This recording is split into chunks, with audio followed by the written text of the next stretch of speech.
Please welcome to the stage director and writer James Bobbin and Ty Burrell.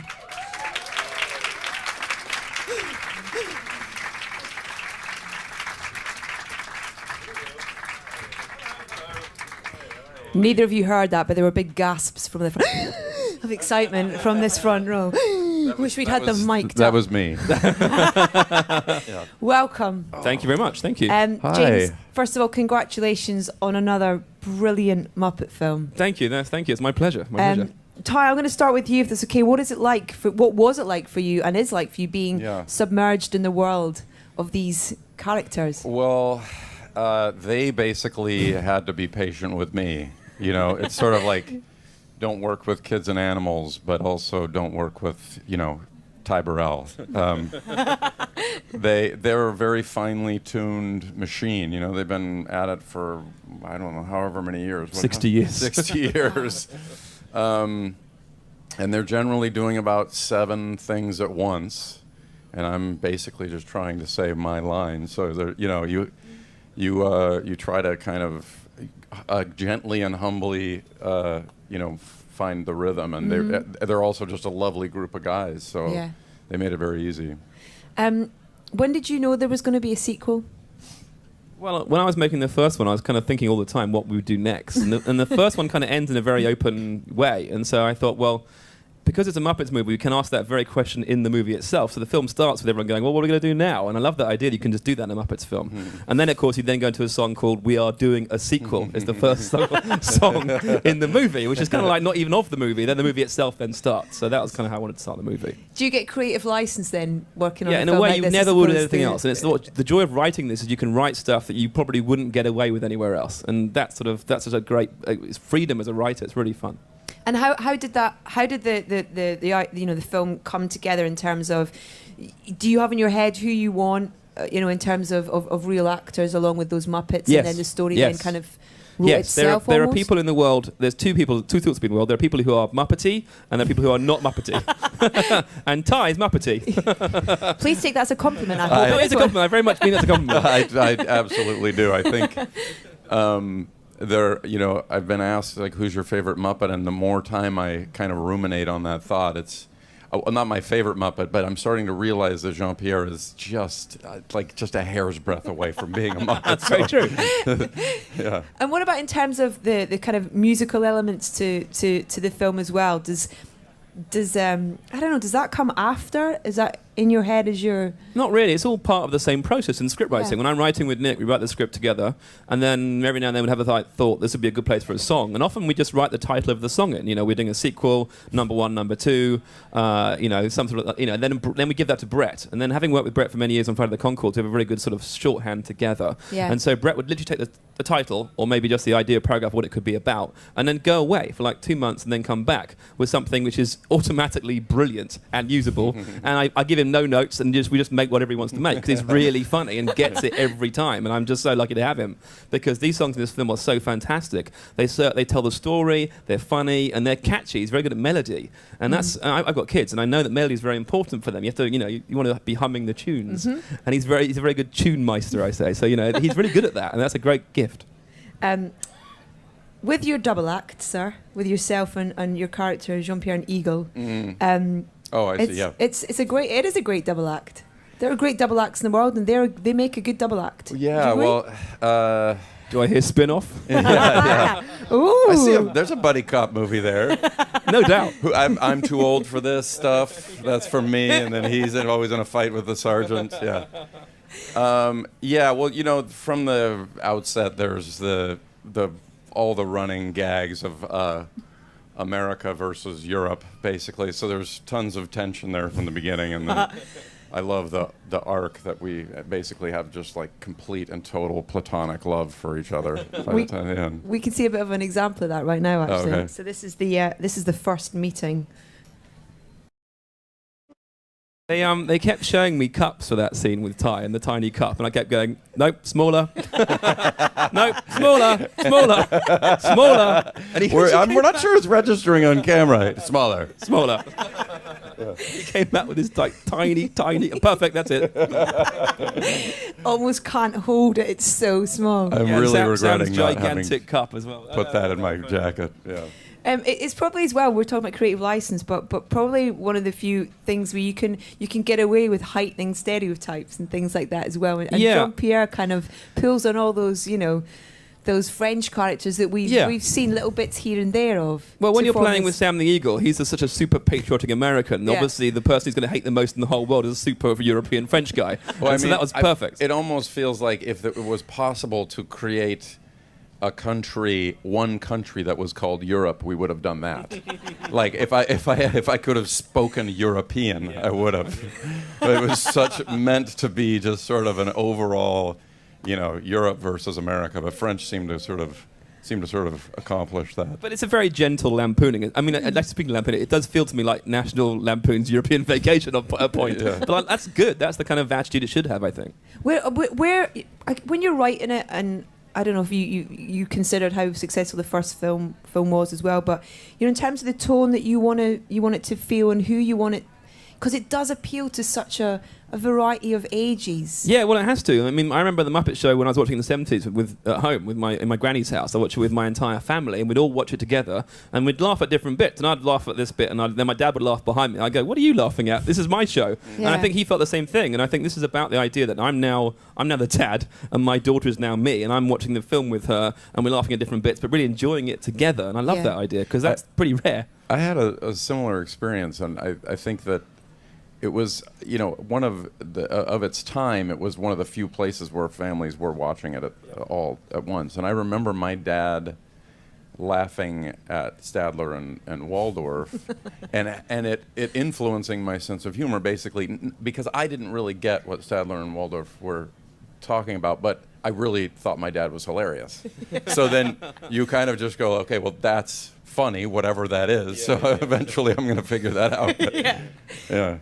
You've created a monster as well. I hope you know that in Constantine. Oh, I see. Yes. Because even though he's the villain of the film, I don't think people want this to be the end of him. Yeah. I hope it's not. He's really funny. He's hilarious. Funny. Matt Vogel, who plays him in the first Muppets I did, played Uncle Deadly, the kind of evil dragon guy, and he was just really funny the whole time. And so I thought he'd be very good for Constantine because he's very witty, and also I knew I'd be casting someone, Ricky with him, and so to keep up with Ricky Gervais improvising, you've got to be pretty funny, and so he is just so fantastic from the get-go, and he's obviously a brilliantly skilled puppeteer because initially we designed Constantine, he was a different colour to Kermit. He was like a lighter green. Okay. And I thought, I don't want it to be confusing, but when Matt performed him, not only is his hand a different shape, but he's also, the physicality of the character he brings is so different. I realised you can make him exactly the same and it wouldn't matter. You'd know it's not Kermit. Yeah. And so he's just it's so amazing, fantastic. We'll talk more about that in a second, but this is a clip with Constantine and Ricky talking about their evil plan. You mentioned improvisation there. Was there much? Yes, in that clip you just saw, burglary, not written. Really? No, that happened. I mean, Gervais instantly got on very well with Matt, and so it was very quickly apparent they'd do some fun stuff. And sometimes it went on for far too long, and sometimes it really worked. And that one really worked, so it's in the movie. Wow, I hope we're going to have an extended, kind of extras. There is going to be a very long DVD available later on. Yes. What about for your character, Ty? Was there much opportunity for you and Eagle to kind of have a bit of fun? There was. With that? I don't think we didn't do a ton of it, but there's little things here and there. At the end, when you make up, there's a bit of stuff in there. Here comes the rain. One of yours. Oh yeah. That's very sweet. Yeah. So Ty starts to cry when he hugs Sam at the end. It's very sweet. And he goes, "Here comes the rain." It was interesting. Earlier, I heard Ricky say today, because someone asked a question about kind of, I think they were talking about other fictional characters, and he said the difference with this is they're real, and so you get to act opposite someone because you forget that as opposed to like a CGI or a tennis ball, that type of thing. Because you forget that these puppeteers are incredible stand-up comedians, actors, and it's there, it's in front of you. Yeah. That make it easier. Oh yeah, having done both, it really is. It's an incredible thing, and these guys are guys, men and women are so experienced at it, and are so present that you know, every scene is different because of it. You know, everything's affected by it. It's you really. I said that before, but you're really kind of trying to keep up with them. Yeah, you really feel they're real. Like, I feel like I know Steve Whitmire, who plays Kermit, but I also know Kermit the Frog, who's a different person in my mind. So it's a very strange experience. Yeah. I had to sit next to him at a press conference today, and it's just like, he's looking at me. It's actually Kermit looking at me. Yeah, he's it's real. really lying. It's exists. a crazy thing, isn't it? Because the first day of my filming, which was actually the train scene, my first day was with every Muppet, essentially. And if you were to see, you know, you grow up admiring something or somebody, and then you see them 30 years later, or even would you just see somebody like a week later, you know, you see a celebrity and they look more human, they've aged, there's flaws. When you see the Muppets, it's your childhood right in front of you. You know, it's an incredible thing to have them be exactly what they always were, and I mean, it's really absurd and wonderful and nerve-wracking. Well, that's something that you know from the old TV shows and stuff. There's this warmth from that family, you know, and family's part of that whole thing as well. Theme that comes out in the film. You've managed to hold on to that, and it feels incredibly true to what the Muppets started off trying to be about as well in your films. Yeah, well, I mean, to me, they're very innocent. You know, they're very optimistic and innocent, and I love that about it. So much of the world these days is neither of those two things. So it's nice to have one last bastion of that idea. And it's what I remember from being a kid, about the warmth, about the fact that they're not very good at what they do. They are, you know, Fozzie's a bad comedian, and Gonzo's a terrible stuntman, and Piggy can't really sing. But they try their best, and also they kind of support each other, and together they can do amazing things. And again, that's a message that'll never ever date. And I think that's why we love them, is because they are the, you know, essential underdogs. It's so nice. I don't want to give anything away with regards to cameos, because there are some incredible, just genius positioning of cameos in this film as well. How do you go about that? Do you write it in initially and then you approach people come to you? Yeah, please both. let me be in the next one. Yeah. Well, you get both. I mean, often Nick and I will be writing and we have an idea which is very specific for a person. I don't want to give anything away because obviously there's some good ones in the film, but often we have a person's name who's in the script. And like, well, I can say Celine Dion's in the film, you know that, right? So Celine Dion was an idea we had when Piggy has a kind of crisis about her love life, and it's like she emotes it through a song, and so she's going to get love advice from some guardian angel character. Who would be the most amusing person to show up halfway through the song? Would be Celine Dion. And so obviously we phoned her up and thinking she'd never say yes, and she said yes because people love the Muppets. It's amazing, and so she said yes. And so the next day we're on set, and she walked on from the side and sings a duet with Piggy, and it's totally lovely. And it's that great thing about the Muppets is that people have such an affection for them that generally when you say, do you want to be in the Muppet movie? They say yes, which is great. I've never come across somebody when you say, like, do you like the Muppets? They're like, not for me. No, it's not. Yeah, you could get thing. anyone. Yeah. You could have anyone. Within scheduling reasons, So I'm sure they change it. Right, I'm sure you guys have some questions, so don't leave it to the last minute. Get in straight away with questions. Good girl, right in the middle there. And we've got a microphone winning its way to you now. There we go. Just to ask, if you had a choice, would you be a man or a Muppet? I'm dangerously close to being both, so I don't think I have to make that Sophie's choice. I think these days I'm almost 100% Muppet, I'm afraid. I've been doing it for too long now. Great question. Next one, right behind you. If you could pass the mic behind you, that'd be great. Could I ask you James, can you tell us a little bit more about your writing process? How does it, from you sit down, blank sheet of paper, then, do you work at a structure? Do you brainstorm? What do you do? Yeah, I mean, blank sheet of paper is the worst case scenario, obviously. Generally, I think writing is about getting anything down and then working from that way onwards. We had an idea for this one we wanted to do with it. So I'm also a great believer in outlining scripts. You really want to outline it from the very early stage and get a sense of where it's going to go. So we had an idea. We had the character in mind of Constantine, a good doppelganger for Kermit. We had a structure we wanted to do, and we break it down into like a 20-page outline, and that's how we work to begin with. And then once you get writing, I'm writing with Nick, and in my experience that is a bit easier because I'm having a conversation with a friend sometimes, and it's sometimes easier to get started. But generally the rule of thumb for me is always get something down, no matter what it is, because you can always come back and do it again another time and make it better, but always get something down because you have something to work from.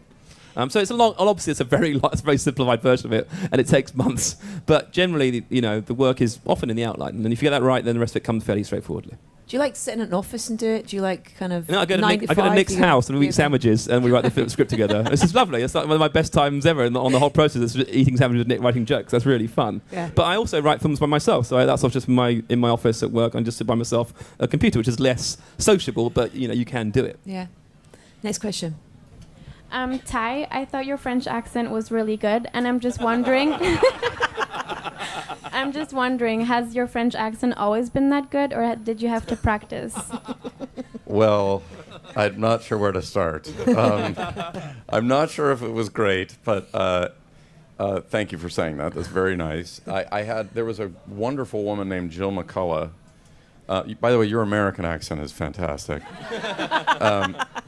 A wonderful woman named Jill McCullough, who is a really talented dialect coach, I worked with her sort of via Skype before. Well, I should go back and even before and say that James, in the first phone call, I had said, I don't remember, some sort of like pretentious question about like, where in France should I try to locate this accent? And he was basically, he said, in the comedy region of France. In the comedy area of France. And French accent 101, that's what I said. Yeah. So I had very loose boundaries, which makes it much easier because I'm not Daniel Day-Lewis. I hate to. Oh, come on. Yeah. So I worked with her, and then on set I would finish, and she was basically there nearby to come and do it correctly after I'd finished. I had somebody there. I kind of was just slowly trying to get her to just do it instead of me, like to just dub my lines. But, How much of the character was created, and how much were you allowed to be involved in kind of well, who he was? As James said earlier, and James made it clear from the beginning that we had very, very loose boundaries, which was amazing. But it was an obvious homage to who you would think, which is Clouseau and I guess Poirot and any other, Amalgam of all French people ever. It's a night of 1,000 French stars. Or even, in fact, have you seen the British comedy from, I think, the 80s, Hello, Hello? The French policeman he's been in slightly there too, in there that's as well. true. You need to watch that. Okay, yeah. And probably even, it's such an amalgam. It's like also borrowing from other people who have imitated other French performances. But that's what's so fun about the Muppets too, though, is that it holds everything.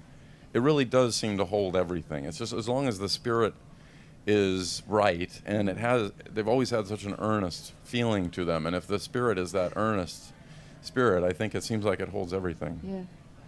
Any more questions from you guys? Oh, here we go. Oh, yes. Look who she's got with her. Great beaker you I'm have there. so glad you Hello, asked the Beaker. question. I was hoping you were going to. Hi, I was going to say, if you can't pick a favourite Muppet, which I was going to ask that, but Right. which one do you feel you relate to the most? Well, that's hard. I would It's say easy for me because it's Kermit, because he has my job. Kermit and I are the same Yeah, person. yeah. I'm in charge, he's in charge. He has the same problems that I have in Yeah. wrangling the Muppets to make a film or he makes to make a show. I am Kermit, he is me. That's who I have most relate to. I've floated enough bad jokes out there to qualify me as a Fozzie Bear. Yeah. Waka waka.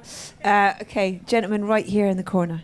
Thank you. James, on behalf of Muppet fans everywhere, I want to thank you for making 2 amazing films. My pleasure. Are you up? Are you up for making a 3rd film, and are there any plans in the pipeline already? I'd love to, of course. I mean, look, I spent 4 years with these guys, and I've always loved them all my whole life. And now I've met them, worked with them, I love them even more. So they're like my friends now. So I'd love to. We haven't got any plans, but you never know. This film very much has an open ending, like they all should do. And Muppet films don't necessarily follow other ones. So they can literally do anything. They're amazing. And I'm so pleased to have kind of... My daughter, when I first started making the Muppets films, didn't know who they were. And that felt like totally wrong to me. So I'm so pleased now. She not only knows who they are, but she now starts watching old Muppet Show DVDs. And that's really fun. And I love that this is a very important thing for me, that puppeteering is a very old, traditional form of entertainment. And we're like the last people doing it. And I really want to keep that going. So for me, I really hope so.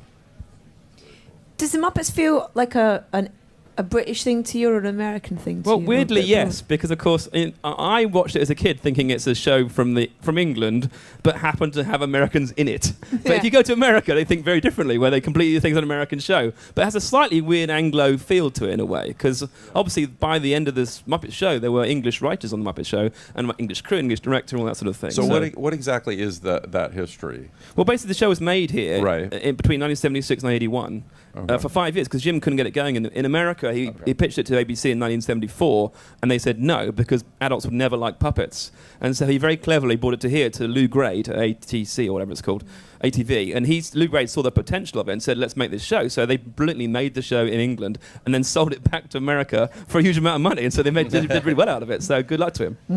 I think Exactly. I think I do think that there was a sensibility with the Muppets Yeah, that totally. that was exotic in some weird way that we obviously didn't know anything about. We had weren't aware of it. Yeah, but my theory anyway. about that is when you're writing, you can't help but absorb your environment. So if Yeah. these guys like Jerry Jewell and Frank are also living in England, when you go home at night, you watch The Goodies or you watch Monty Python or whatever, and Yeah. this very much feels like that sort of thing. Yeah. And so even though they were American, they were living in England, therefore you can't be influenced by your environment. So I'm pretty sure it's got a very interesting Anglo-American tone, which is why to Americans it feels like a weird show because it has an English element to it. I think that sounds right. From your history of watching it growing up, who is your favourite guest? I like Peter Sellers, but that's because I'm quite dark. And Peter Sellers in the show, Kermit says to him, "Why do you never appear as Peter Sellers?" And Peter Sellers looks him straight in the eye. This is on live TV effectively, and he says, "I don't know who that is anymore." And it's like the saddest, most heartbreaking thing I've ever seen an actor say on TV and be kept in, like Yeah. real.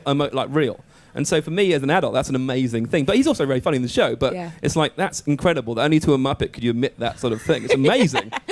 You know what's crazy is that I genuinely don't remember the guest stars. I really don't. I think the Muppets were such a strong presence, and we watched every week. But I think it's kind of like when you watch kids actually be in the same room with the Muppets. Yeah. They don't notice the puppeteer. They're very drawn to the imagination and the creative part of the puppet. Yeah. To me, it's just my memories are kind of like sketches of the intro and of the Swedish Chef and flashes of all of that stuff, but no humans at all. Pigs in space. Exactly. But that intro as well is when I was Yes, lucky enough obviously, to see as the soon as I film. could do that, I did that straight away, because that's the thing everyone remembers so well, the opening scene. And actually, that thing is incredibly hard to shoot. If I'd known how hard that was, Really? I probably would have put it in 2 movies, because now in this one and in the first one, this one has a version in Spanish, which is really fun in Madrid. But yeah, it's a really complex thing. And in fact, if you look at, there's a good book called Of Muppets and Men, which is a 70s book about how they made the Muppet Show. And the cover of that is the part of them filming the opening sequence. Yeah. And it's guys in gigantic flares holding puppets up, basically. But it's a really funny idea of how they made it. And that is a very complex thing to shoot. What was the hardest thing to shoot on this film? On this one, there's an opening number, which is called We're Doing a Sequel, where there's a shot where they're basically sort of Busby Berkeley, Esther Williams tribute thing, where it's a group of Muppets, which is always the hardest thing to shoot moving, and they come down a staircase, which is impossible. And then, because obviously as they're coming down the staircase, you have to fill in the set behind them, because the set otherwise will be a gigantic hole. So as they move towards camera, we have guys under the stairs pulling the stairs up to make it feel real. And then at the end of that move, which is impossible, we pan over to like 20 swimmers who dive in sequence in time to the music. And that shot... That's a oneer? That's a oneer. Wow. It took me all day to do that shot. And I was like seriously sweating at the end of the day. But yeah, that was a big one. Wow. Any more questions from you guys? Gentlemen here? Do you see this film as a homage to the Great Muppet Caper? Well, to a degree, yes. Obviously, they have done a caper movie before, 1978 or what it was. So I love that film. I think it's fantastic, and the performances are fantastic. But the story of this is very different. But I felt there's no harm in this film's really for me about once they were back together again as a family, what they would do next. And I wanted it to be kind of an adventure film. And I think a caper is such an old school idea. The Muppets fit really nicely into it. And of course, people will remember the caper very fondly. So it feels like a Muppet kind of universe place. So it felt a very natural progression. So it's a kind of a tip of the hat to it rather than homage, I guess, in some way. And our last question, who would like... Little guy at the back. Hello? Should we hold on? Let's get a microphone to you. How's it like filming in London? So fun. My wife loves this city so much, as do I. But my wife, when I found out that I was shooting over here, was elated, and we walked all over the city. And you have an amazing home. Yeah, well, I loved it, obviously, because I'm from here. Even though I live in LA now, it's like coming home for me. But also for the Muppets, it's like coming home, because the show is from here. So it felt really nice to bring everyone back. And in fact, what I could do is I could hire puppeteers who hadn't done Muppets since the 70s. Louise Gold, who played Annie Sue in the Muppet Show, I got her back to be Annie Sue in this movie. Oh, wow. And that was a really cool thing to be able to do, so that was really fun. Wow, amazing. Really amazing. What an amazing story, and a great way to end our Q&A tonight. The film's out this weekend, guys. Go and see it. It's everything that you want it to be and more. And thank you so much for your time and your questions tonight. Thanks, Ty, everybody. James, everyone. Please welcome to the stage director and writer James Bobbin and Ty Burrell.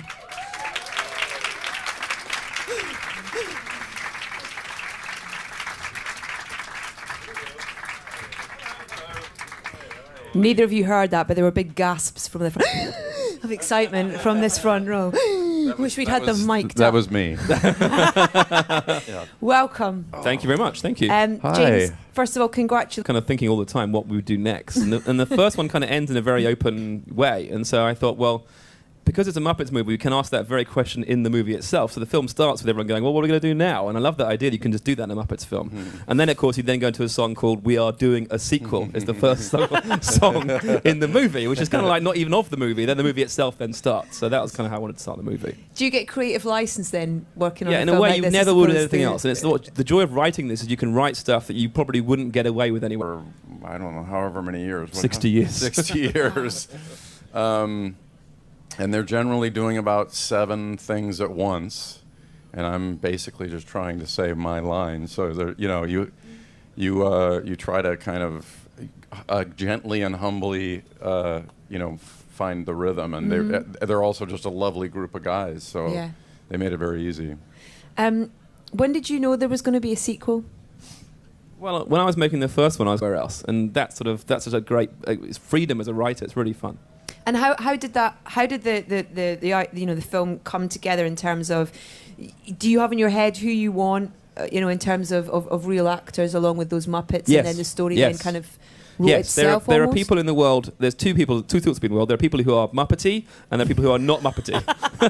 And Ty is Muppety. Please take that as a compliment. I No, hope. it's a compliment. I very much mean it's a compliment. I absolutely do. I think. Congratulations on another brilliant Muppet film. Thank you. No, thank you. It's my pleasure. My pleasure. Ty, I'm going to start with you, if that's okay. What was it like for you, and is like for you, being submerged in the world of these characters? Well, they basically had to be patient with me. It's sort of like, don't work with kids and animals, but also don't work with, Ty Burrell.